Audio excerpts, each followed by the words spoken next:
ఎందుకు? అపోస్తులైన పౌలు గారు చెప్తా అంటాడు, నేను అపోస్తుల్లో ఎంత మాత్రము లెస్ అయిన వాడిని కాదు అన్నాడా లేదండి? నువ్వు కూడా కాకుండా ఉండాలంటే చేయి, ప్రార్థన చేయి.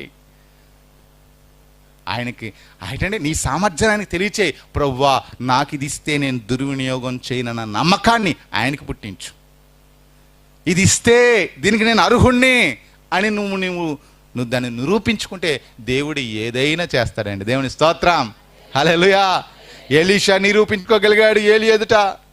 ఏలి అని ఎటండి ఎన్నోసార్లు అడిగాడు, ప్రభువా నా దాసుడా, నా యజమానుడా, నీ ఆత్మలో 2 పాలు నాకు కావాలి అని అడిగినప్పుడు ఎటండి ఏలి ఇచ్చేయడానికి ఏలి సొంతమైనది, ఏలి ఇష్టమైంది అది. కానీ 2 కాదు 3 కూడా పొందుకోవడానికి ఎలీషా సామర్థ్యం కలిగిన వాడని ఎవరు చూశారండి? దేవుడు చూశాడు. దేవుని స్తోత్రం. ఇది నిన్ను చూడాలి, ఆయన చూడాలి. అటువంటి నమ్మకం నీళ్ళు ఉండాలి.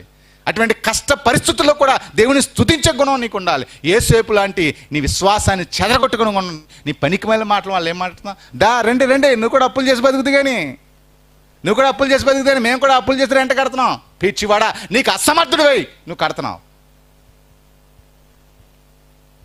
నీ అసమర్థతకు దేవుడి సామర్థ్యం కలిగిన దానికి లింక్ కడతావా? పనికి మాలిన వాడా, నికృష్టుడా. లాజరు కంటే హీనమైన వాడు నువ్వు. లాజరుకు శరీరం అంతా ఉంది కానీ ఆత్మ తేట తెల్లగా ఉంది. తన మాటలు ఎటండి యథార్థంగా ఆరోగ్యకరంగా ఉన్నాయి. నువ్వు బాగానే ఉన్నావు మనిషివి, నీకు మాటలు మాత్రం ఎటండి జబ్బు కలిగిన మాటలు.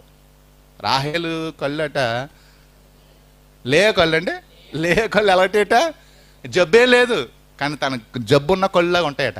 అలాగే నీలో జబ్బేం లేదు, నీ మాటలే జబ్బు మాటలు. ఎందుకో దేవుడు నీకు కార్యాలు చేయడు?